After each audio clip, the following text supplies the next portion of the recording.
rise for the Pledge of Allegiance. Pledge allegiance to the flag of the United States of America and to the republic for which it stands, one nation, under God, indivisible, with liberty and justice for all. Member Clerk, please take roll call. Member Corcoran? Here. Member Corcoran is here. Member Ketto? Here. Member Ketto is here. Member Olson? Here. Member Olson is here. Member Rayfield? Here. Member Rayfield is here. Member Tyson? Member Tyson? Here. Member Tyson is here. Member Peterson? Here. Member Peterson is here. Member Luther is here. All present. Thank you, Member Clerk. With that, I would entertain a motion to approve tonight's meeting agenda. So moved. Second. A motion and a second. Any discussion? Hearing none. All those in favor signify by aye. Aye. Motion passes. Moving on, scheduled, unscheduled visitors, listening session. Member Kettle? We had a total of 12 people that attended. At first, everybody that checked in for the listening session actually checked in as listening, so it brought up an interesting twist to the meeting, because if everybody's listening, who's speaking? But gradually each speaker got up and did speak, and we had a number of topics as we have every meeting, and I guess I'll leave that at Alright, thank you, Member Kettle. We'll move on to student achievement, student report, Principal Caldwell. Mr. Chair, members of the school board, Dr. Massey, thank you again for inviting us to showcase another one of our student groups. Tonight we have our FFA here led by Ms. Ann Cosell and Mr. Bob Park. One thing that you may not know is we're adding a middle school chapter. Middle school chapter of the FFA, which is super exciting. It is one of our groups that continues to grow. With that, I'm going to invite Ann and Mr. Park up to introduce our speakers and give us forward.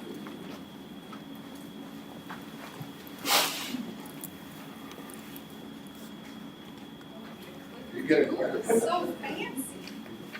Thank you so much for having us here today.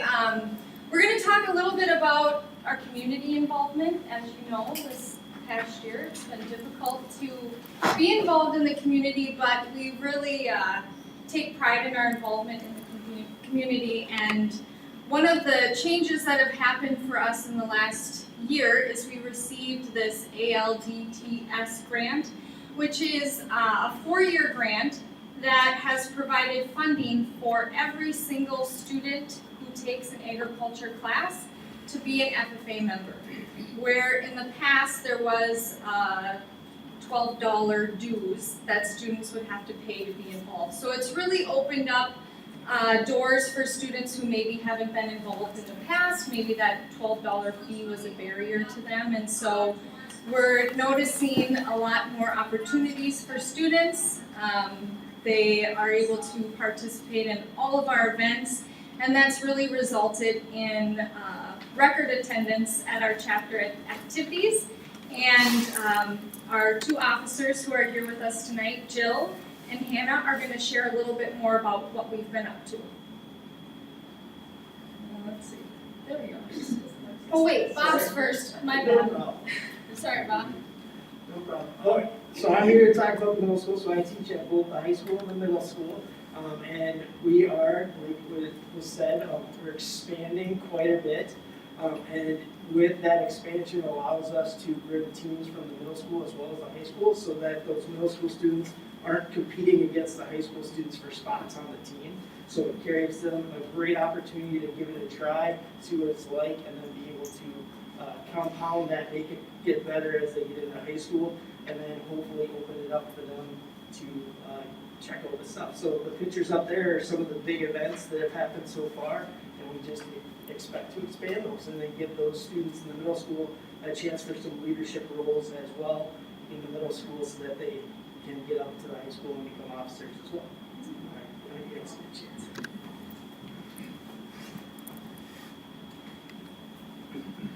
We helped put on the Veterans Day ceremony at the high school to honor the people who served and have died serving for our country. It is on the 11th, and I'm speaking there, and I would really like to see all of you come. It'd be super fun.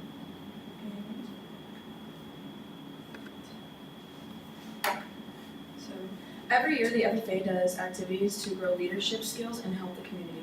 One of the most memorable and well-known activities we do in the high school would be the food and toy drive, as seen in these photos.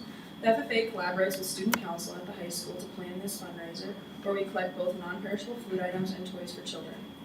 The food and toy drive this year started on the 29th of this month until the 10th of December. Part of the reason we do it at this time is because we donate the toys to Anonymous Santa for the holiday season, and we donate the food to Family Pathways, the local food shelf. Last year, despite COVID complications, we had the food and toy drive. It wasn't one of the most successful years, but we did collect 120 food items, 250 toys, and we raised $300. The money we raised that year was used in a few different ways. We shared some with the student council, and they donated it to a charity of their choice. And we also connected with the school, and we helped out some fellow students who were in need at the time, and then we put the rest of the funds towards Family Pathways as well. And that was decided on between the officer team of who we put the funds towards.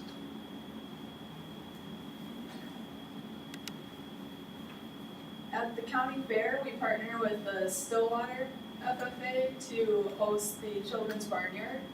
At the Children's Barnyard, FFA members can bring in their animals to help share with all the other people that are passing by, where we can share information about the animals and kind of connect it to how we get our food and stuff like that. And we also partner with the Washington County American Dairy Association to serve malts at the fair. The funds we get from there help support our FFA scholarships.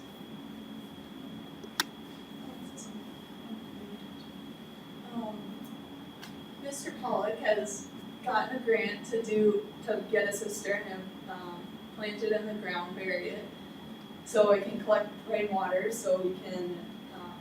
Our future goal is to build gardens there that we can grow crops to donate to the food shelves.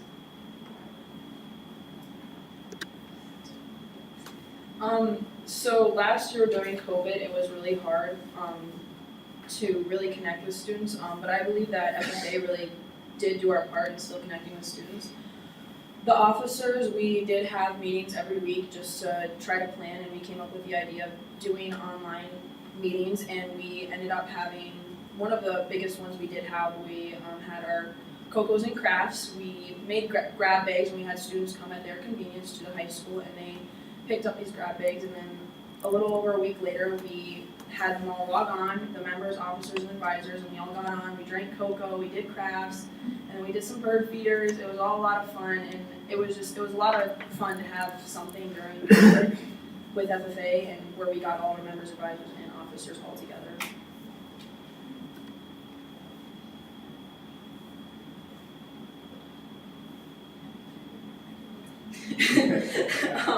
And then over the summer as well, once we got like less restrictions on things, we went to Bunker Beach, and we did have quite a bit of people show up, and we all just kind of decided to get together in the summer and have some fun. And we just had some members, and we had family members of the members come, and we all just had a good time at Bunker Beach. It was a lot of fun just to see people again and connect with them and over the summer. So.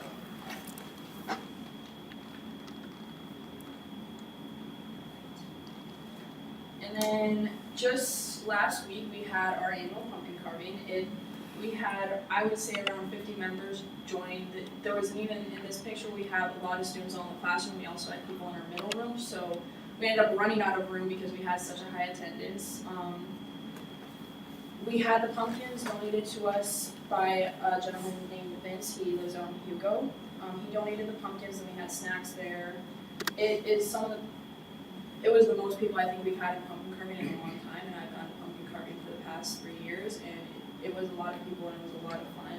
And it's really nice to see that people are coming out again and getting together. And I've had multiple of my classmates come up to me and ask me, when's the next meeting happening? And like staff have also come up to me in my class and been like, you guys are doing such a good job. Like, it's really nice to see all the students getting together again and having these meetings, because we haven't been able to have them in the past year.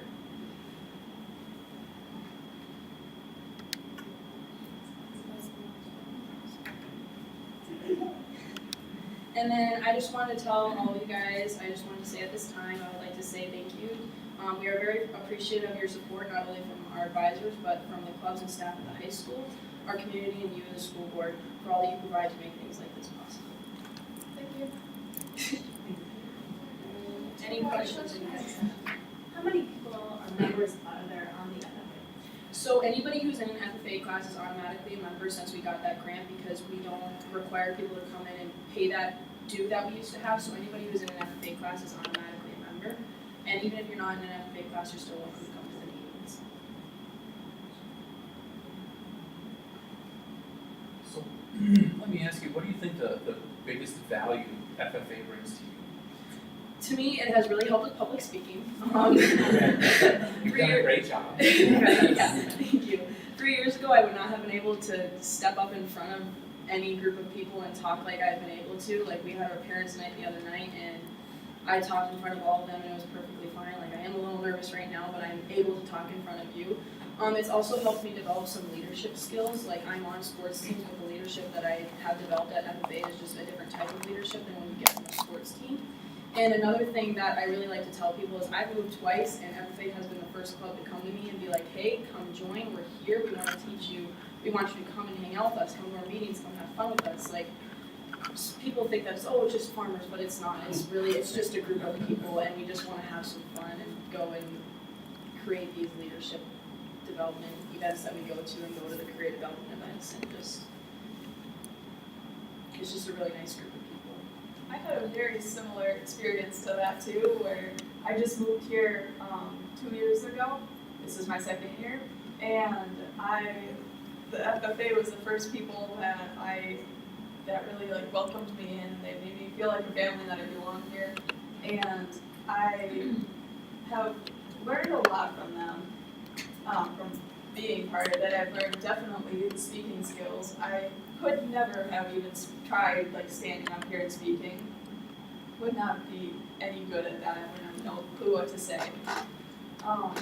But that's really helped me grow in that direction. And then it's also helped me teach me about different animals and stuff, and different plants, and how our world kind of works apart from just us humans, which is kind of cool too, because normally people don't really focus on that stuff at schools and stuff, which I like. Okay. I just had a suggestion based on what you said, just off the top of my head, but can you add another F to it and just make it fun? Fun people. 3 Fs. Anyway, sorry, but I digress. Advertise? Well, I just want to say we are so proud of our FFA program, and you guys are just shining up there as leaders. And kudos for being so creative during COVID with the cocoa and the treats and getting people together. That's just, wow, that just blows me away. And then what type of career paths are you girls thinking of when you graduate? I would like to be either a mechanical or an agricultural engineer. I got accepted into North Dakota State University, so I'll be going there next year. And I'm going to try to pursue agricultural engineering, creating cool new products that help our agriculture grow. I am looking to go be a horse farrier. I am planning on going to school for that over this summer, and then I'm going to start an internship while because I'm a junior, so next year during senior year I'm going to have an internship with my horse farrier, and that's what I want to do. Congratulations. Thank you. Yeah, thank you very much. Excellent. Sorry. Madam I apologize that I didn't make it to the last meeting, but I've been to many of them over last year in COVID, and actually the very last event I went to before the shutdown was the FFA banquet, and it was written on our wall calendar, and it stayed up for about 7 months. It was the only thing that was up. And my daughter went with me, and she was really inspired by the ceremony of it and the camaraderie of it, and so she joined as one of your middle school members for at least some of last year. She was still deciding what path, but you absolutely inspired her to take one of the agriculture classes as one of her electives last year, so she was pretty impressed, and so am I with how much you are growing and taking with you. And I think it's important that we still have an agriculture program and the FFA strong in Forest Lake, as we're only 20 minutes from a major metropolitan area, and we've got such a vibrant FFA group. So thank you for coming today and all you do all year.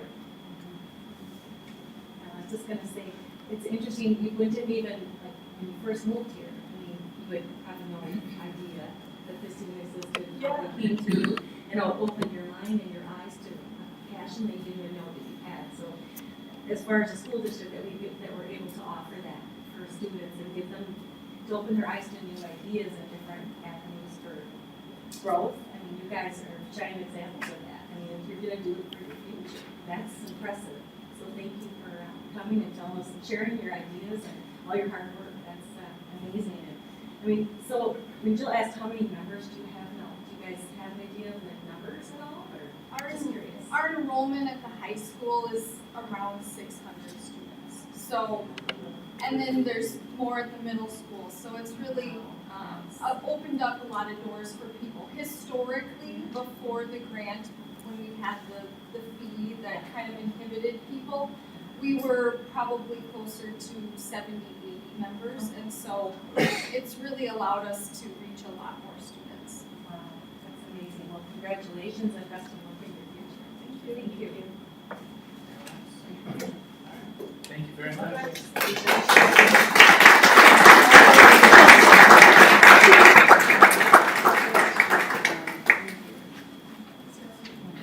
Alright, we'll move on. Columbus, student report, school report, principal funds.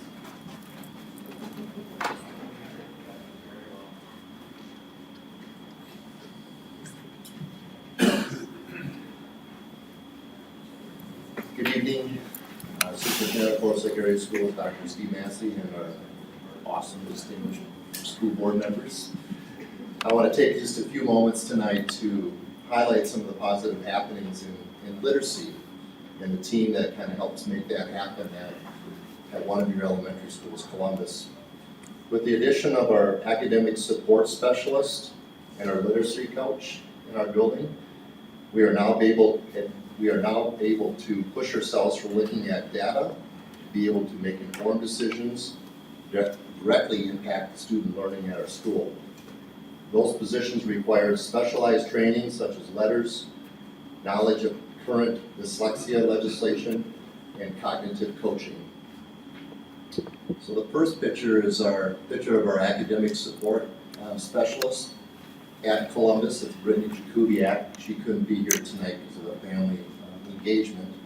But I want to point out that this position is very flexible in our elementary schools.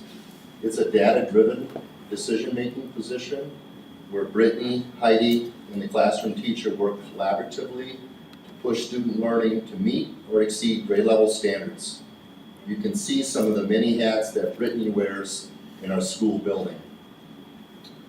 Without reading all those off to you, I would probably maybe highlight the third star there as far as utilizing our current target time in our school building, not only for intervention of students, but also for extending some of the learning beyond the standards for kids on the other end of the spectrum that need to be pushed even more or have a little bit more content given to them both in math and reading.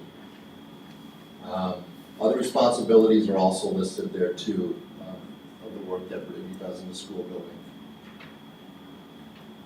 Also at Columbus, we have the Minnesota Reading Corps, and so we have 2 Reading Corps tutors that provide that's provided through an annual grant that I write every summer based upon the needs at Columbus and based upon our demographics. They're pictured, in that picture is Casey Eck and Mackenzie Madsen that have been with me for the last 3 years, and those positions are good to up to 4 years.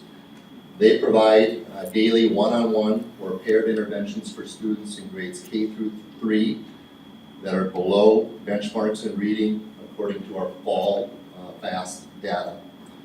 Our team is very successful. They have a fidelity rate of 98.2%, and over 81% of the students are meeting or exceeding their goals.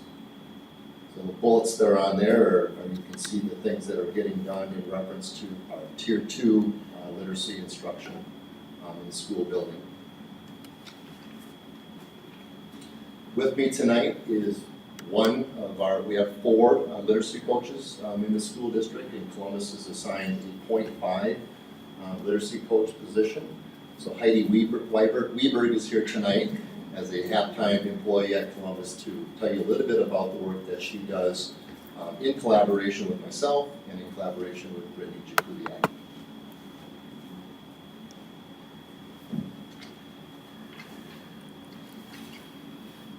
So I am a literacy coach at both Scandia and Columbus Elementary. And while Brittany's role really lives in that tier two and tier 3 model and is student contact based, I'm really tier 1 focused, and I visit tier 2 with supporting them with interventions or extensions for students. And my role is really teacher based and teacher contact based. So educators and I work together to utilize data digs to determine where our students' needs lie and what core instructional needs we need to be doing in our classrooms. I also have the privilege of working across the district during professional development times and then as a district letters trainer. Right now we have 26, I believe, educators going through that are elementary educators, and then some of our special education middle school teachers who are going through training with us for the course of the school year. But really, as that last data point, that ongoing collaboration, that's the heart of my work with teachers, and that's what brings us here today as we look to interpret our formal and informal pieces of data to sharpen where we connect with students. So you guys are likely very familiar with our literacy framework that we rolled out this school year, and also with that second frame, which is small group instruction, and we began implementing strategies. But today we're really going to highlight that first piece of our framework, which is the phonics and phonemic awareness. And we're going to be talking about a diagnostic tool that we are successfully using at Columbus in grades 1 through 6, and how our growth and depth of knowledge with that tool has really helped us to make instructional changes, not only in core, but also in all of the tiers of our instruction. So this is a tool called the Word Knowledge Inventory, and it's a spelling inventory with very specifically chosen words that represent a variety of spelling and phonics features.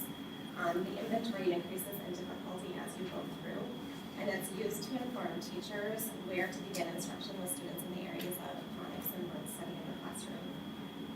It has the look of a traditional spelling test, but through our training we know that all students and all brains learn to read from a speech to print. So really looking at this tool and using it to figure out how our students are hearing the sounds, then they read those sounds, and lastly they demonstrate mastery or ownership of those spelling and phonics features in their writing. And so this really shows us what they own on in their heart. So here's an example of a second grade classroom scoring report from this fall. So supporting educators with this word knowledge inventory is really an important part of my work. When I receive the classroom teachers' inventories, we score them based on the spelling and phonics features, and then also the total number of words correct.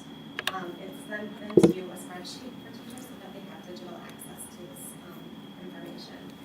The spreadsheet shows the skills that should be mastered by the end of the year, and it is broken up by developmentally appropriate targets by grade level. So what would be appropriate for a first grader changes by the time the student reaches third grade. Then through coaching conversations, we analyze that data and we see what errors students are making, and if they're making them, not just what errors they're making, but this year we've been able to get even deeper to see, is it a phonological error, so are they mishearing the sounds within words, or are they just making an orthographical error by representing the sound correctly but with an incorrect spelling pattern. So we've really been able to dive into this tool pretty deeply this year, which is really exciting. Also this year, because of some new resources that we have in our buildings, we are able to tally up the class-wide errors so that we know in a classroom where the students are standing in the progression of their skills. So this helps teachers really understand how to focus their instruction and what features require no additional instruction, or which ones they need to spend more in-depth time with their students on. This also, we give this inventory 3 times a year so that a teacher is able to monitor the progress of their class and of individual students. and that helps us to adjust and to change our instruction throughout the course of the year.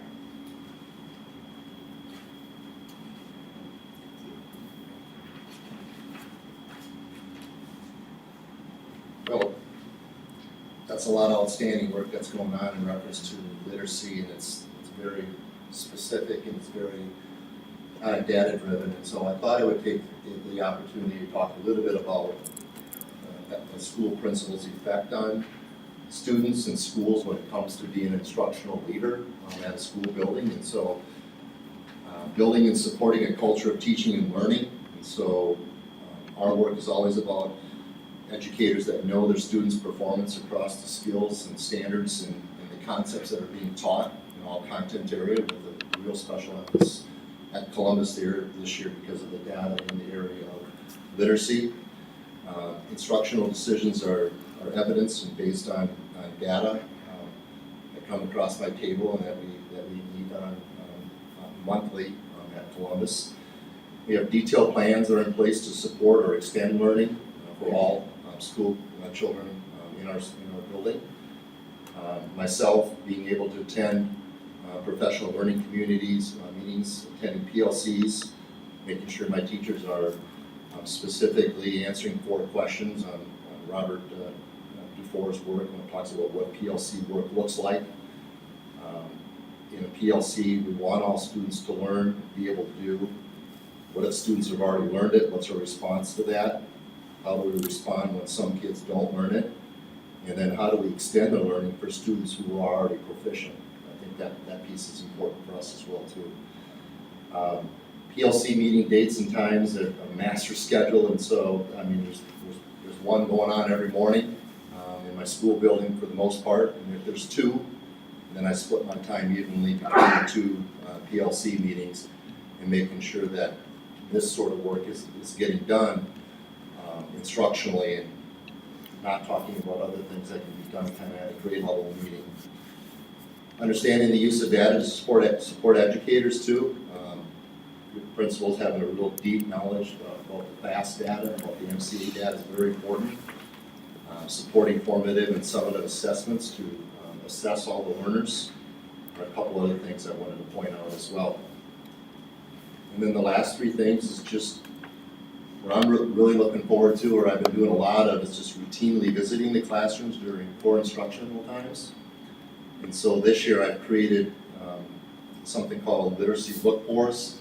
That actually was the work started probably last year by Director of Teaching and Learning Diane Georgie and Director of Teaching and Learning this year J.P. Jacobson and Katie Lorenz and other people who were a part of this work.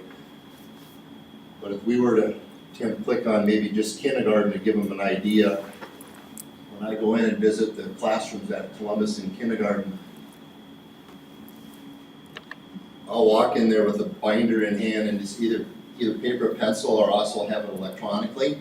And so the things that I'm looking for during literacy time in kindergarten in semester 1 are very specific. What's going on in reference to enhancing alphabet knowledge, what's going on about the independent structures that are going on in the classroom. Am I seeing the new Haggerty work that we've adopted? Am I seeing the new Jan Richardson approaches, reciprocal teaching, and writing? Am I seeing writing outside the 90-minute core block of literacy time? And also, too, we started to put questions in place, too, set up some questions that when I leave the room that I could maybe ask the teacher when he or she's on break, or maybe even some questions for the students that I can ask, too, as far as what their learning looks like in kindergarten with their instructional approaches.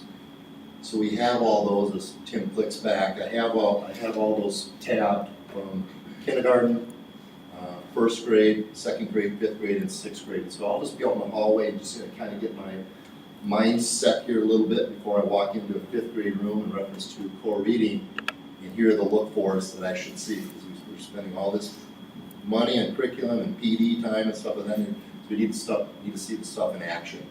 So that's done through walkthrough approach. That's done through conversations in the morning, done through PLC work, etc. So really excited about this tool that I've started to use this year. I'm still doing the paper pencil approach with it, but it is also electronically that you can do that as well too. So this has been a good tool to have in place. That's the last one. We're done. Take that one. Yeah.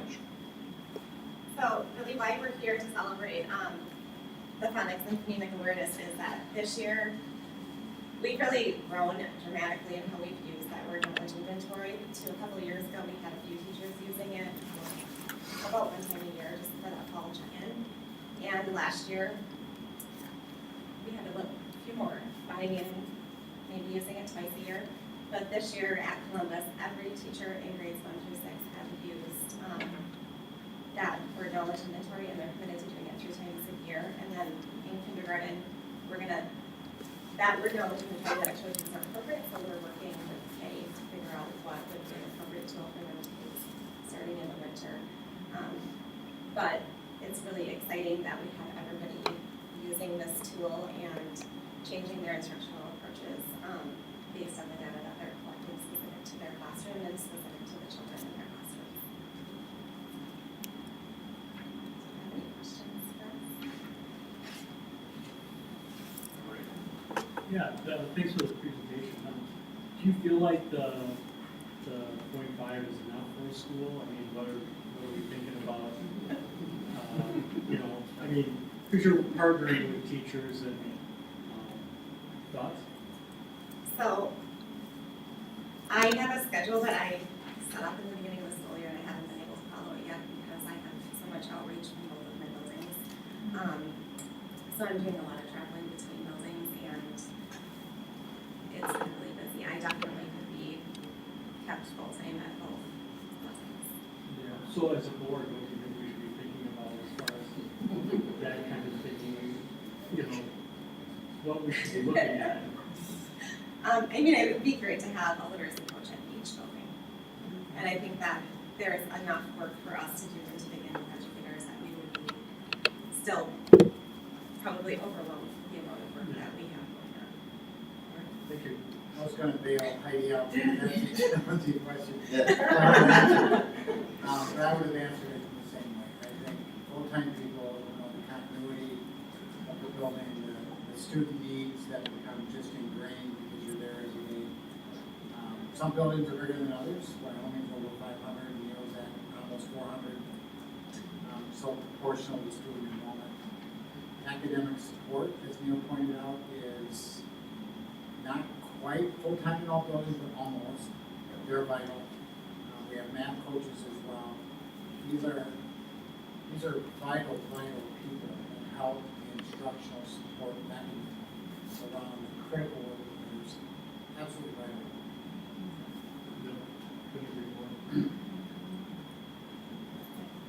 So thank you for all you're doing. I constantly envy my kids' education. So one thing that kind of jumped out at me in the data-driven and the marking things down, I kind of want to reach back and I appreciate the culture of trust you must have in your building, because that's a lot of data that you're asking for, and you want pure data. You don't want people fudging numbers one way or the other to give you what you want, and it seems like you're getting valid data. So compliments on the culture that supports that not thinking they're being watched or micromanaged, but more like, let's use this data so we can grow and do this really well. And it's nice that you're in every classroom with like a purpose, and so you really know all the kids. And to the 0.5, I hope you do left, right, not top, bottom. But I think there is some value though in being in 2 buildings. I mean, there's a lot of driving, and I appreciate your dedication to the both buildings, but it's nice to know like what's going on in Scandia and what's going on in Columbus. So you're kind of one of the crisscross across the districts that you know all the faces and you know what's going on in 2 different places, so it gives a little extra net. So even if we had 1 per building or 2 per building, it would be great if there was still some crisscrossing so everybody knows what's going on in different places, and I'm sure you would if we get there. But yeah, thanks for the community for being able to build back this layer of support, because I did hear one of my favorite phrases, that you're not just helping kids get to grade level, but seeing potential and expanding kids to the top of what they can do. And that just will pay off for the rest of their lives, either with stuff they learn or knowing that they were valued. Member Tyson? Well, thank you for that report, and Principal Fox, I think it is so stellar that a principal is in that granular detail of his literacy and his building, and that, what's it called, look for list? Yeah. Yeah, that's such a great and valuable tool for everybody in the building that's teaching reading. So kudos. And then I'm really excited about letters. And so you're a letters trainer. Are you training our 26 or so you're training now? Yep, so Brina Krislak, Carla Whistler, and myself are the 3 volume 1 trainers. So there's 2 volumes to letters, and we're volume 1 trainers, so we have a current cohort going through right now. So when will all of those be active? Like maybe next year and some this year, or is it faster than that? So there's 4 units to the volume, so we're wrapping up, we're starting unit 2, and they'll be done in May through their full volume 1. That's incredible. I know that the evidence-based research and everything we do in that area is so important. When I listened to a webinar with Executive Director Kim Gibbons from the because Steve will help you. But anyway, her quote that she started out with kind of blew my mind. She said, if a student can't read, they ain't been taught. And I was like, wow, it's very complex reading and all the differentiation that goes on. So thank you for a great report. I wish we had one in every building. So we'll work on that. So thank you. Excellent work. Anyone else?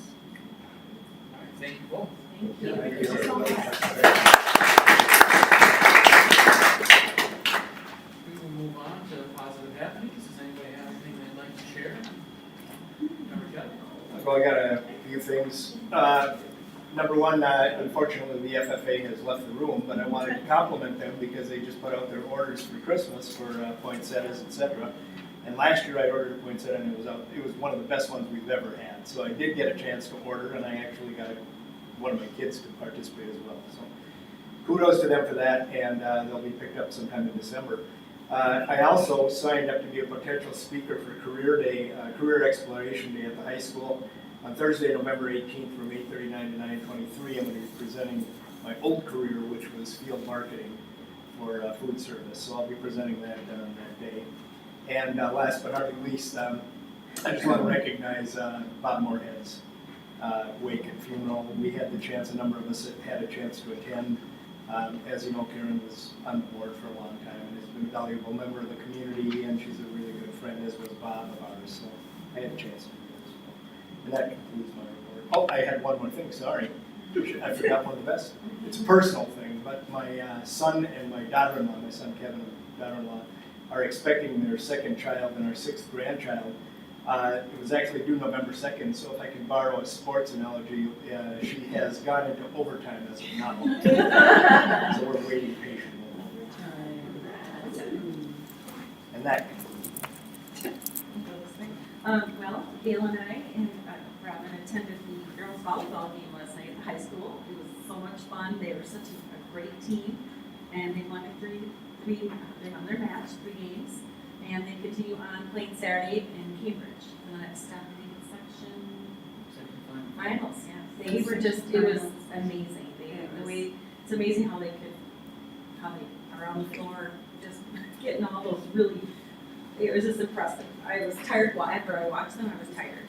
And I went to my first football game. They played Lakeville, so it wasn't a great game, but the field was phenomenal, and I went into the bathrooms and I thought, wow, this is great. So I have to say, after all that time, what a beautiful facility, and we're just so incredibly excited for our community to have it and enjoy this. And I cannot wait for the first track meet. That's what I'm excited for. So that's it. Anyone else? Member Luke? So I also have been attending volleyball, but on the community ed level, so a lot less. We cheer when they volley like 4 times, so we cheer for all kids. And I'm glad you're over there, Corey, because Kyle has put in, I'm not even positive how he is so many places at the same time, so he's been very impressive over this sports season. We went to the football game for the kids choir with the community day, and I'll take Gail because she was keynote there. But it was a beautiful facility, nice night. I think we even won. So football's, how's it doing now? I don't know. Well, it's 2 games in a row and they were really good. But having the opportunity for the kids from all the different schools to sing the national anthem was really nice. Mrs. Sauer organized that. And then I've gone to a couple of drumline practices, and in going to drumline, I just realized how many things are at the high school in the evening. That place is like a beehive.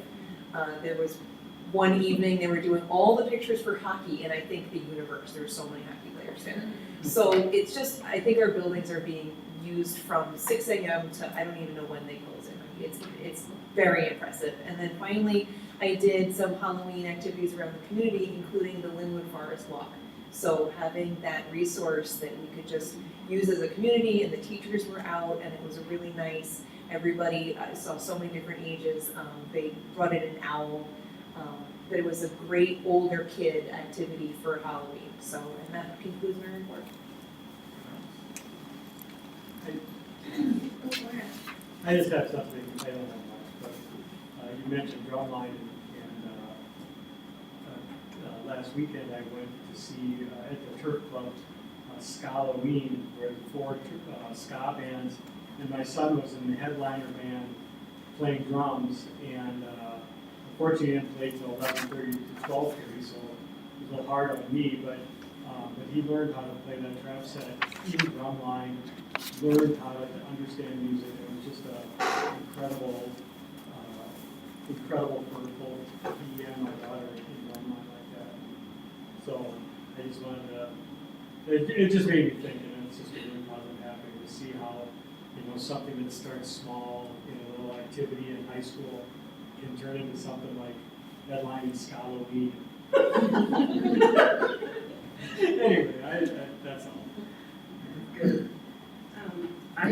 Member Corcoran and I went to the middle school and brought some treats and brought fruit, Jeff, fruit and breads. And anyway, we wanted to thank them for their awesome work on the redesign on top of all the work that they're already doing, and just to spend some time in their building. And we brought Jack a little thank you packet of cookies and said, you could share those with your mom to thank her for bringing you. He said, nope, I'm keeping them.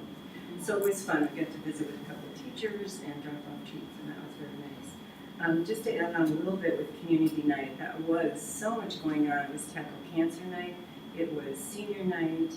She mentioned all the 5th and 6th grade were just a bundle of energy, getting ready to sing. And I know that the gentleman from the Minnesota High School League spoke with Steve, but then after I said my little bit, he came over and said to me that this is the most impressive stadium that I have seen in the state. So he was just very complimentary and said that, all the planning and it just all came together so nice. Big compliment from him. I just wanted to mention, I'm probably stealing something from Steve's report, but Corey, our Director of Community Education, he received a pretty prestigious award, and it's going around on Facebook and Instagram with big congratulations, Corey. So kudos to you, Corey. That's just awesome to see.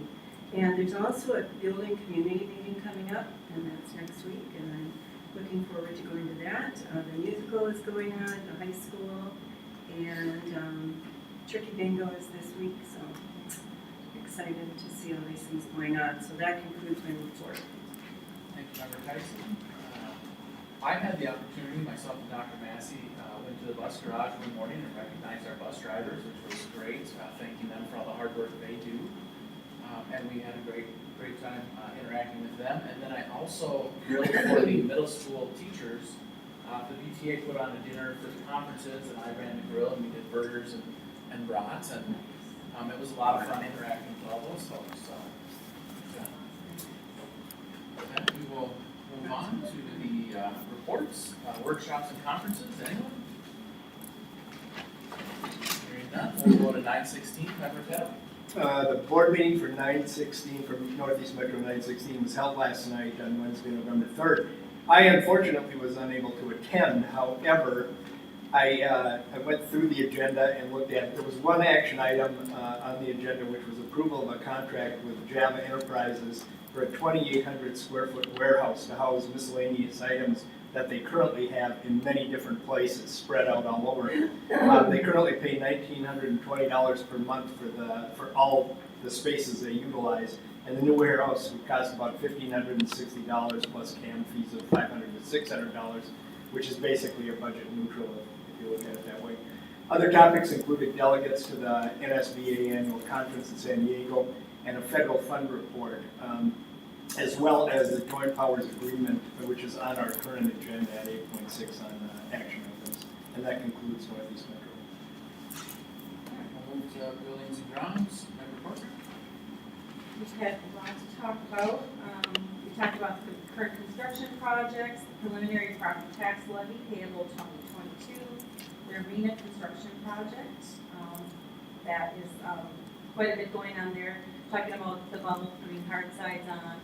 We're doing a lot of things at the arena, which is, needs to be done.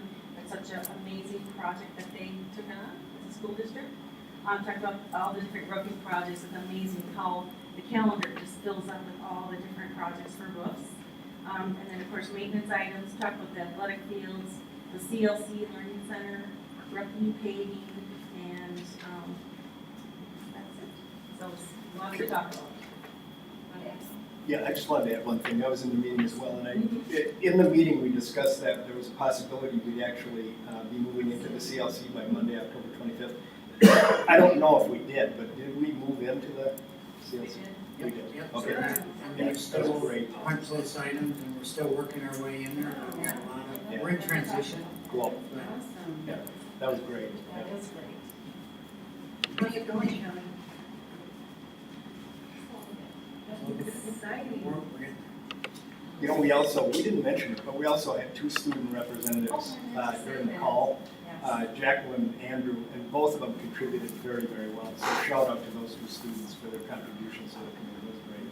Really good. Yeah, they really were excited to be on there, and Andrew had to go look at the boilers. He was like all excited because he was interested in. I said, "What?" He goes, "I don't know. It just sounds really interesting." So to have two students on there is really impressive, and we're excited that we're on there. So that's great. We'll move on to City of Forest Lake. Member Tyson. Yes, the Forest Lake City Council's upcoming meeting is November 8th. They have the EDA budget update on their agenda. And that council is offering rebates to customers to replace their irrigation. So it's Met Council along with the City of Forest Lake to replace your old irrigation systems. Because they have the watering ban, so they're coming up with that. Then there's also some grants available for native plant projects, and anybody can apply for those. That's through the Minnesota Board of Water and Soil Resources. And that concludes my report. Communications Committee, Member Kettle. The meeting was held virtually on Thursday, October 14th. 4 members attended the meeting. We did a welcome exercise and basically introduced ourselves again to everybody. The Forest Lake Area School website was the topic of discussion for the meeting, and there was a comment made that Elio is a platform that apparently is used for the community ed programs and seems to work very, very well for parents in the district. But Parent View, I'm not sure if it's a platform, but Parent View was brought up as well as a program where you pay fees for student fees. And apparently that was cumbersome and challenging versus Elio. So we had some discussion about the difference between the two programs. And one last item was actually a compliment to Dr. Massey for his communication, especially regarding the bus driver shortage and how it was viewed with detailed information and how it came out to the community, not only explaining the situation, but also explaining what parents should look for and be able to do in case we don't have a bus. So that was a compliment that was paid to Dr. Massey during the call. And that concludes my report. Moving on to community education, also Member Kettle. meeting was again held virtually on October 25th. Nancy Seifert gave an update on our child care program. All schools have SAC. There's 515 contracts currently. 34 students are on a wait list, and the wait list is primarily just driven by the fact that we don't have enough right now yet, but we continue to work on it and try to find more teachers and or room in classrooms for the additional people on the wait list. Summer program was eased back into field trips during COVID. The field trips had been canceled. But post-COVID, the first field trip that was taken was actually a swimming field trip, and it went very, very well. We lost 2 site managers and promoted 1 from within, so we're still a little bit short on site managers. The program is applying for grants to provide additional funding because we have lower enrollment in some of our programs, but the costs primarily remain the same as ever. Nancy thanked profusely, really, the schools for all of their support, and especially the admin of the schools and how they support the programs that are going on. Thursday, November 11th, is National Community Ed Day. The Community Ed Department is planning a celebration for that day. I won't go into any more detail, but it sounds like it could be a wild time, right, Corey? And ACT testing was taken over by Community Ed, and that went very well, even though it's taken over. It was very smooth and very well. And we talked about a successful middle school soccer season. Shout out to Kyle Young, who runs that program. The program is definitely heading in the right direction. And then, of course, the marching band was brought up when we talked about how they ended up playing at the Saints game again. We've said that a few times, but it was just a great deal for everybody. And last but hardly least, financials are getting back into the black, and they're bouncing back from COVID, so that's a good thing. The finances are looking okay. And, of course, as Member Tyson said, we have to recognize Corey for the great award that he just won. So, Corey, congrats. And that concludes my report. Thank you, Member Kettle. We'll move to curriculum instruction and equity. Member Luthner. Thank you. There was 14 people there. We met virtually. A few of them were actually new additions to the group, so it was nice to see some new faces. We talked about the science standards that have not changed since 2000. The last change was 2019. We spent almost the entire time talking through examples and how this is a really good method.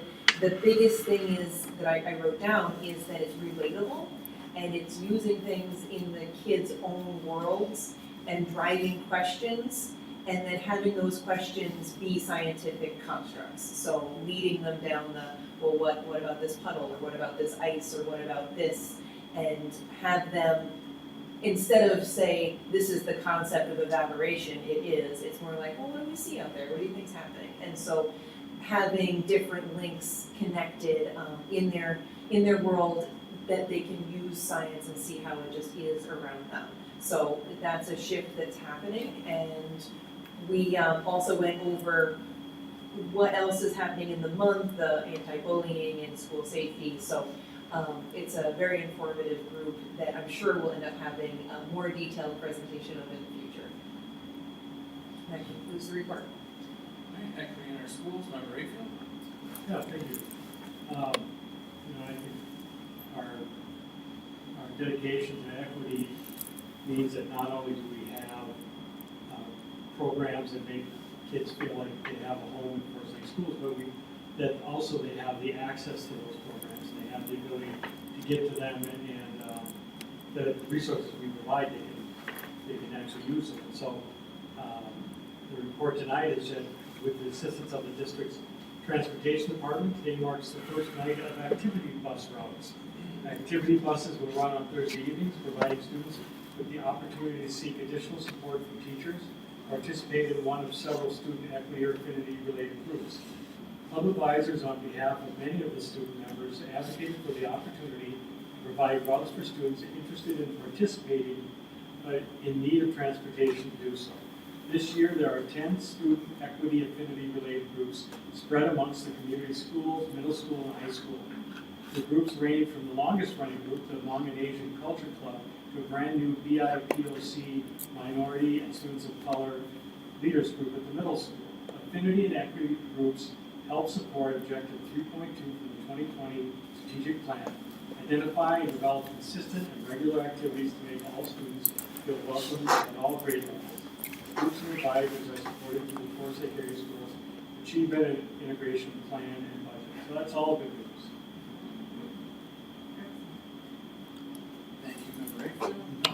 Finance Committee, Member Corcoran.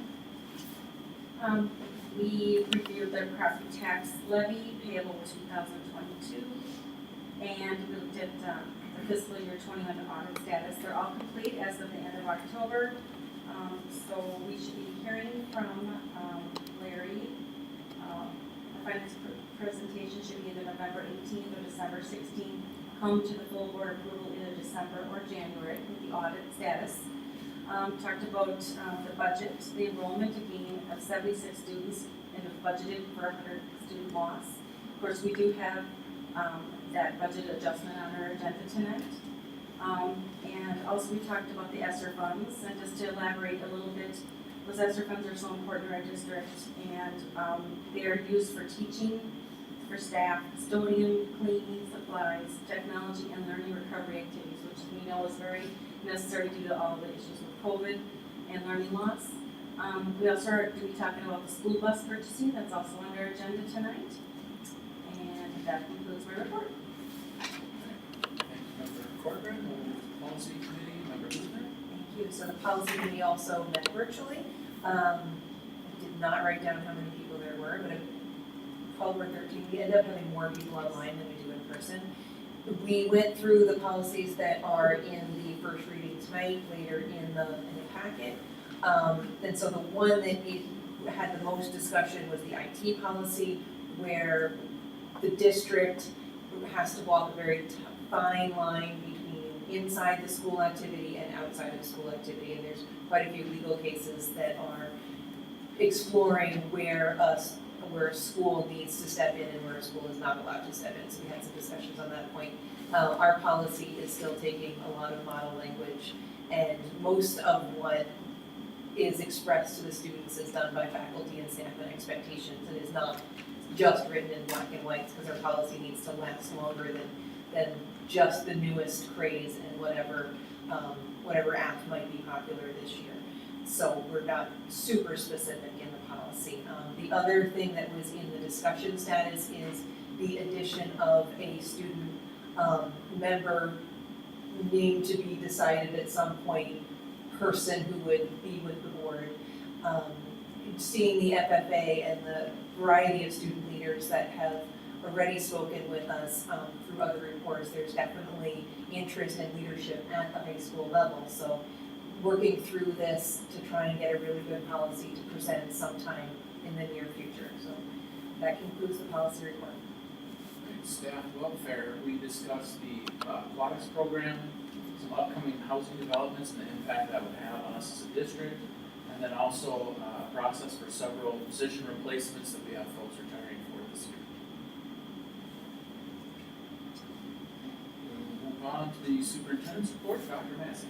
Thank you, Mr. Chair. I'd like to add my voice to the appreciation for our student presentation tonight. I think it's really good for the board to get that inside kind of day-to-day ground floor perspective from students and all the amazing things that are going on with students. As you know, our FFA program led by some incredible staff, award-winning program, a real hallmark feature for the district. So we'll continue bringing student reports to the board and letting you ask questions of them and to get that perspective. The presentation from Principal Neil Cox and Heidi Weiber is just an incredible insight into the work around literacy. Learning how to read is a scientific, evidence-based process. Kids that learn to read on their own, and we need to be very systematic in how we do that. So you've seen the report tonight, you've seen other reports around the literacy program. When questioned around where is the district commitment to rigor, you can see it in full evidence here tonight. There are extremely high standards for our kids at all levels. We want to bring the struggling kids along, meet kids where they're at, and push those kids who are already good readers to even high levels. Principal Neil Fox and his leadership is phenomenal, and you'll see that in every one of our elementary schools in terms of the incredible work around our leadership. So hats off to them. And the Region 6 Minnesota Community Education Award winner for the third time is Corey McKinney. And we're super proud of that. And I know some of you were going to give him a round of applause. I think we should do that.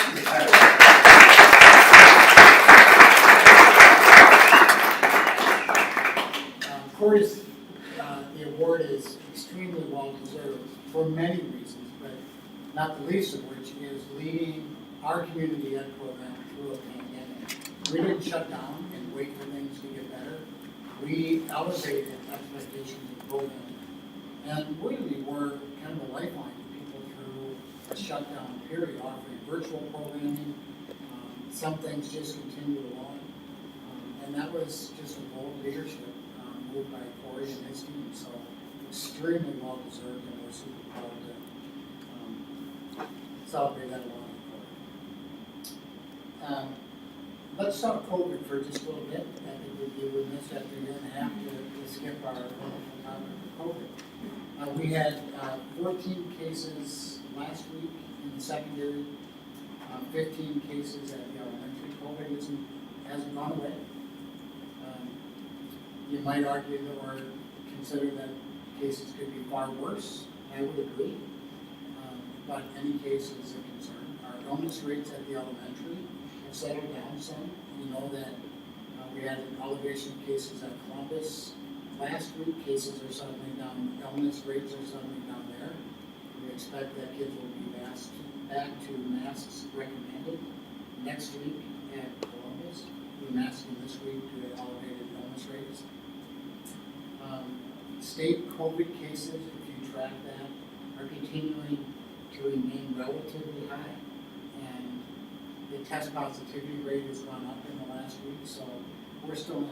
And we're waiting for that downward trend to take hold and to really work its way to a lower level. We think that's going to happen, but we're still at a higher level. So we're still locked into our mitigation strategies and then we can consider. You also saw vaccination approval for 5 to 11-year-olds. We'll work with the state and county to provide vaccination opportunities by way of school sites, not in our schools, not a school program, but using our school sites. Our staff know that we are not in a position to push, promote, or encourage kids to get vaccinated. We'll provide that opportunity and let families make choices regarding the vaccination. But vaccines are available for our younger kids, and that could be a positive component to getting us to a much better place as a district. We are weathering, and I think coming through our bus driver shortage. The communication that Member Kettle referenced around we're ready for bus driver cancellation. We haven't had to do that. Thank goodness. And we're not out of the woods, but through that letter and other efforts by Young Gray and staff, we've had more bus drivers step up and that are in training, and will be added to the force as we move forward. I know we have a bus driver here tonight. Thank you for your leadership there and support. We don't have school without our bus drivers. We all know that. So we're enormously grateful for their commitment. We have a sub shortage in our district. We've communicated this week around that. I don't know how we've done it, but we've kept our buildings open with up to 5 filled classrooms on any given day. We fill it with literacy coaches, academic support people, media people, music teachers, phys ed teachers, which means teachers don't get their credit. And kids aren't getting those experiences because the teachers are coming to classes. But the good news is we stay open. It's extremely challenging for the system to make the system work with that level of absence. We need more subs. We plead to the community, if you want a sub, please come and talk to us. We'll work with you to get signed up to be a sub for us. The sub issue is related to staff illness, and when you have 5 unfilled sub positions, teaching positions, that's a risk in the system. Big credit goes for our staff for stepping up and making things work. We have not closed the school for a day yet, and we're keeping our fingers crossed that we don't have to do that. Kids, as we all know, belong in the classroom and in our schools. We've made it work, and our teaching staff deserve credit. If you haven't seen Susical, our musical, Friday night at 7, Saturday night at 7, Sunday at 2 p.m., it's a kid-friendly program, comes back to the house and get there and see the show. Our student performers deserve that. It's a great show. And lastly, I wasn't going to share this, but my passport finally came through, so I would share with you that I'm just honored to have been selected to join the state trade mission to the UK and Finland. We leave on the 13th, and we're gone for a full week. Education is one of the components of that trade mission, along with agriculture, medical, and environmental. So I will be learning with other educators and sharing the incredible things that happen in our school system. Jim Caldwell and I are stockpiling the career tester real documents as just a real trademark for what we can share with people around the world about what we're doing at our high school and through our education system. So it's a real honor to be part of that trade mission. And that concludes me.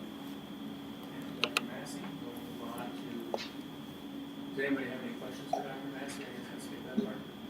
Thank you. We'll move on to the consent agenda. I would entertain a motion to approve 7.1 through 7.4. So moved. Second. Motion and a second. All those in favor of approving tonight's consent agenda signify by aye. Aye. Motion passes. We'll move on to action items. 8.1. Staff retirement notice. Do you have a motion? So moved. Second? Motion and a second. Any discussion? I have some discussion. I would just like to thank our mechanic, CJ, for his 23 years of service.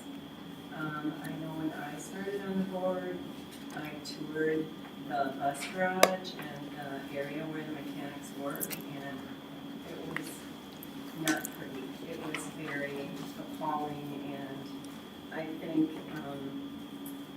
we've been blessed to have our community bond passed, and now that area is much more functional and is better suited and heated and all that. So I just appreciate that. He stayed through thick and thin, and it says a lot for our district. We have great culture, great leadership, good pay, good benefits. So CJ, enjoy your retirement. Much deserved. Thank you. Thank you. I see we also have a bus driver retiring, and Yes. we'll miss Charles Nelson as well, especially with how tight they are. So we have a motion and a second. Any further discussion? Hearing none. All those in favor signify by aye. Aye. Motion passes. We'll move on to A2, the donations. Member Kettle. This month we had, the district had a total of $29,274.21 in total donations. $7,678.75 was provided by the Fast Break Club girls basketball boosters for 2 assistant coaches. $6,178.79 was provided by the Red Line Club, again for payment for an assistant coach. Another $6178.79 was paid by the Full Court Club for a payment for 1 assistant coach for boys basketball. $5,852.85 was paid by the Forest Lake Dance Booster Club for payment for 3.4 assistant coaches. $1,185.03 was paid by the Scandia Marine Lions Club to provide Scandia 3rd graders with a new dictionary for a Word of the Day program. $1,000 was donated by Tefla in support of the 21-22 Staff Back to School program. $200 was provided by the Hugo American Legion Post 620 for Forest Lake FFA Chapter Student Organization account. $100 was donated by Elam Lutheran Church for 5 bags of groceries estimated at $100. And $900 was provided by NCSRCC for 3 laptop computers valued again at $900, giving us the total of $29,274.21. The district would like to thank all of those organizations and individuals who contributed all of that, and I would like to make a motion that we accept with appreciation the following contributions and permit their use as designated by the donors. Second. Motion and second. Discussion. That's just amazing. I think Tefla's really committed to that back to school program, and we're so fortunate for that. I'm just so glad you don't have to do it all alone. It discussion? Hearing none. All those in favor of accepting the motion, signify by aye. Aye. Motion passes. 8.3, mandated reporting of maltreatment of vulnerable adults policy 414. Dr. Massey. The purpose of this policy is to make clear the statutory requirements of school personnel to report suspected maltreatment of vulnerable adults. The policy committee has reviewed this policy and is recommending no changes at this time. And with that, administration recommends approval. We have a motion to accept 8.3. So moved. Second. Motion and a second. Any discussion? Hearing none. Member Clerk, would you please take a roll call? Member Kettle. Aye. Member Kettle votes aye. Member Olson. Aye. Member Rayfield. Aye. Member Tyson. Aye. Member Peterson. Aye. Member Luther votes aye. Member Corcoran. Aye. All ayes. Motion passes. We'll move to 8.4, family and medical leave policy 428. Dr. Massey. The purpose of this policy is to provide for family and medical leave to school district employees in accordance with the Family and Medical Leave Act of 1993, and also with parenting leave under state law. This policy needs to be reviewed at least annually for compliance with state and federal law. The school board policy committee has reviewed this policy and is recommending no changes at this time. And with that, administration recommends approval. We have a motion to approve 8.5. So moved. Second. Motion and a second. Discussion?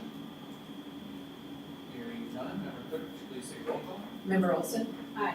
Member Rayfield. Aye. Member Tyson. Aye. Member Peterson. Aye. Member Luther votes aye. Member Corcoran. Aye. And Member Kettle. Aye. All ayes. We'll move to 8.6, the election cost sharing joint powers agreement. Dr. Massey. And leave skills. Oh, did I miss one? Oh, I apologize. We'll move back to 8.5, the mandated reporting of child neglect or physical or sexual abuse policy 522. Mr. Chair, the purpose of this policy is to make clear the statutory requirements of school personnel to report suspected child neglect or physical or sexual abuse. Again, the policy committee has reviewed this policy and is recommending no changes at this time. And administration recommends approval. Do we have a motion for 8.5? So moved. Second. Motion and a second. Any discussion? Member Tyson. I'd just like to add that, even though they presented to us no changes, doesn't mean that they don't go over it with a fine tooth comb in the policy committee. And I feel like our district has always had a really strong policy in this area, which I'm very proud of. And our HR director, Donna, always sends this out in the fall when school starts because it's a reminder to everyone that we're all required to be community reporters. Thank you, Member Tyson. Any further discussion? Hearing none. Member Clerk, please state roll call. Member Rayfield. Aye. Member Tyson. Aye. Member Peterson. Aye. Member Luther votes aye. Member Corcoran. Aye. Member Kettle. Aye. And Member Olson. Aye. All ayes. Motion passes. Now we can move to 8.6, the election cost sharing joint powers agreement. Dr. Massey. Yeah, this is a somewhat routine item for the board as it relates to sharing election costs with Anoka County. And as per this agreement, Anoka County has updated the dates throughout the agreement. They've removed the dissolved hospital district from the agreement. They've updated the language for calculating population percentages, and they are now going to allocate a portion of the postage costs for absentee ballots to cities and school districts. Administration recommends approval of this collaborative effort and is comfortable with the minimal cost increase to the district under this agreement. With that, administration recommends approval. Move to approve 8.6. Second. I have a motion and a second. Do we have any discussion? Member Tyson. So, superintendent, you just said that it's a minimal cost, adding the postage for that, so what would that be, or do we get? I don't have the actual cost, but I would tell you that, And it's only 30%. that's right, our cost share is 30%. Because we're having The small. cities and other municipalities covering the other 70%. Awesome.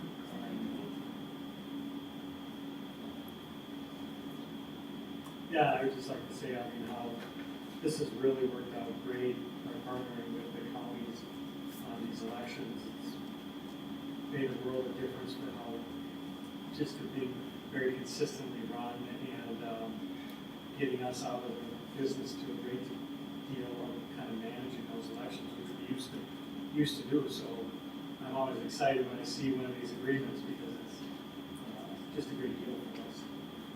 Yeah, cost sharing is one thing, putting the people power and then an election is another. Yeah. Good point. Any further discussion? Thank you, Member Layfield. We have a motion and a second. Member Clerk, would you please take a roll call? Member Tyson? Aye. Member Peterson? Aye. Member Luke votes aye. Member Corcoran? Aye. Member Kettle? Aye. Member Olson? Aye. And Member Raker? Aye. All ayes. All ayes. All right, moving on, 8.7, General Fund Budget Adjustment, Director Martine. Thank you, Mr. Chair. Good evening, members of the board. As Member Corcoran mentioned, we discussed this item in the Finance Committee. And each month, that committee reviews the expenditure and revenue patterns. We are pleased to report a large revenue increase in the state aid category, and it is a direct result of 170 student swing. We were conservative in other areas of the revenue budget, so we asked you for the first budget adjustment of the year to accept the revenue adjustment as well as the expenditure adjustment because we have more staff come on board to educate those schools. We asked for your approval here. We'll be back probably in the spring with additional budget adjustments as time elapses, but this is a neutral budget adjustment. We anticipate an ending fund balance just under $3 million when the year closes out next year. Thank you, Director Martine. Do we have a motion to approve 8.7? So moved. Second? Motion and a second, discussion. Member Rayfield. I don't remember last time this has happened. It's really a good feeling to see students coming into our district and good for them. They're going to get a great education. Absolutely. Well said. Any other discussion? Hearing none, Member Clerk, would you please take a roll call? Member Peterson? Aye. Member Luke votes aye. Member Corcoran? Aye. Member Kettle? Aye. Member Olson? Aye. Member Rayfield? Aye. Member Tyson? Aye. All ayes. Motion passes. Move on to 8.8, School Bus Purchasing and Leasing, Director Martine. Thank you. This will probably bring true to some headlines as we talk through this item. Normally, we bring school bus leasing to you in the late spring, but because of lead times, because of shipping delays, issues with vehicles, we are bringing this to you now so that we are ensured that next July we'll be able to take delivery of the new leased buses. We are also asking for the purchase of 15 of those buses that came off lease. A year ago, we didn't purchase the buses. We have the full capability to examine the buses that are on lease for 2 years. And the mechanics and Mr. Gray said, let's not purchase any of those. But at this time, they're recommending that we do that. And they're excited for these vehicles because they know they're good quality. So we would ask you to approve this as well. It is normally done almost 6 months later, but because of supply chain issues, we're going to do this year. Do we have a motion to approve 8.8? Move to approve. Second. Motion and second, discussion. I would like to say I absolutely love the process that we use for purchasing our buses, leasing them first so that we weed out those years when there's maybe some manufacturer defects and we're not stuck fixing them 5 years from now. And I think it's worked very well. We've got a great fleet and this year it's also paid off dividends when other schools struggled with busing. Owning our own busing and operating our own busing has definitely ensured that we get our students to school, so. Well said. Very well said. More affordably as well. Correct. Yeah. And we're more in control of what the fees are. When you outsource, you don't have control. And largely driven by our community, Right. which I think is important. Right, I think this contract with Goldman has been really beneficial and it's been really worked well for everyone. I'm just having a lot newer buses than the old days. Yeah. How old those buses were there. Oh. Oh my goodness. Well, I'll comment on that. When I arrived 20 years You're ago, coming. the average, the longest term bus that we had in the fleet was was just over 15 years. And we are way under 10 years at this time. Well, it started with a good plan, and it's been a good plan every year since. Just one question, actually, I'm sorry, you go ahead. Do they all have trailer hitches? No, we typically have 3 per lease season, so I think there's 6 of the 77 passenger buses in our fleet today with trailer hitches. Oh. In the detail, Yeah. you'll note that. The cover page is kind of And I just wanted to thank Director Martini for the forethought and getting your order in. That was very smart. Thank Hoagland Bus for that. I'd love to take credit for that. Very well. Any further discussion? Member Clerk, did? Yeah, we did. All right, Member Clerk, just please say roll call. Thank you. Member Luther votes aye, Member Corcoran. Aye. Member Kettle. Aye. Member Olson. Aye. Member Rayfield. Aye. Member Tyson. Aye. And Member Peterson. Aye. All ayes. All right, moving on to 8-9, employment terms and conditions for staff members employed under the district's general employment and benefits plan. Administration tonight is asking your approval of the general benefits employment plan for the 30 employees that are listed there. Some of those are groups of employees, some are individuals. Each of them have their own individual terms and often are similar to others and may vary slightly. The general overall terms include the following updates and changes that are all within the school board parameters set in the next one. The first you'll find on page 5, which speaks to some modifications to employee sick leave, and notification of sick leave, and length of sick leave. You'll see that on page 5. You'll see also additional language around sick leave related to maternity on page 6. You'll see the consistent $250 annual district contribution to 403B on pages 10 and 11. And you'll see a 2% in the first year and 2% in the second year wage adjustment for each of these employees on pages 14 and 15. With that, administration recommends Do we have a motion to approve 8-9? So moved. Second. A motion and a second, discussion? Member Tyson? Well, I think looking over all of these, you've made excellent progress in bringing those up, so I'm really proud of that. Any further discussion? Hearing none, Member Clerk, please say roll call. Member Corcoran. Aye. Member Kettle. Aye. Member Olson. Aye. Member Rayfield. Aye. Member Tyson. Aye. Member Peterson. Aye. And Member Luther votes aye.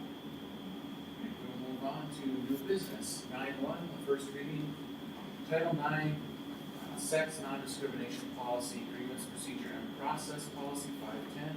Dr. Massey.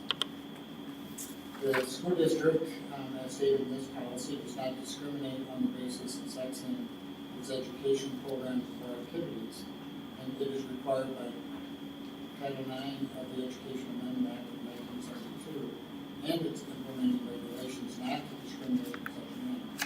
The requirement not to discriminate in its education program or activity extends to administration and employment. The school district is committed to maintaining an education and work environment that is free from discrimination based on sex, including sexual harassment. Policy committee, as Member Tyson has indicated, and Member Luther sits on the policy committee, can attest that a lot of time are spent on this policy, and they are moving this policy forward to approval at the next meeting with no changes. Dr. Massey, we move on to 9-2, the first reading, Equal Education, No Opportunity Policy 535. The purpose of this policy is to ensure that equal education opportunity is provided for all students in the school district. The school board policy committee again has reviewed this policy and then presented it to the school board with a couple of noted changes per guide from the Minnesota School Boards Association. You'll see the inclusion of students on section 504 plans on the second page of the policy, and referencing updates to Title IX and item D on the second page, and then a language update on the second and the final page of the policy. Again, no action required. Dr. Massey, we'll move on first to 9.3, the first reading technology acceptable use and safety policy 540. So this policy is to set forth policies and guidelines for access to school district computer system and acceptable and safe use of the internet, including electronic communication. The school board has reviewed this policy and are recommending a couple of changes to the policy. On the second page, you'll see the modification of the language, the expansion of language from just reference email to district systems as it relates to this policy. Spells, and on the third page, item B spells out district regulation of off-campus speech. Member Huebner spoke to this in her committee update, so we took a look at some of the updated language there. We're trying to bring clarity here to the district jurisdiction, if you will, around enforcement and intervention around inappropriate use of technology that might occur off campus, with or without district. On page 5, there's language there being added around filtering technology and language around districts connected to educating students on appropriate use. Again, no action required tonight, and we'll ask for approval. We'll move on to 9.4, the first reading intermediate district 916 joint powers agreement. 4 secondary schools, along with 13 other school districts, are members of the intermediate district 916. And this year they face a situation where a member district decided to leave the collaboration, and the joint powers agreement was not specific enough about the liability of the exiting district. So they had to address the financial liabilities and capital expense liabilities to the when the district left the collaboration. And it was a tricky process, and I haven't finished that out. So a lot of time was spent with legal advice and legal consultation to update the joint powers agreement to be more explicit in the liability an exiting district would have should they decide to leave the 916 district. There is no intention of leaving the district, but they're asking all members of the district to approve this updated joint powers agreement. No action tonight, I would ask that you can reach out to Director Lessman or myself if you have any questions. Dr. Massey, seeing item number 10, review your upcoming calendar dates. I look forward to hopefully making the program this weekend. And with that, I would entertain a motion to adjourn. So, Second? A motion and a second. All those in favor of adjournment signify by aye. Aye.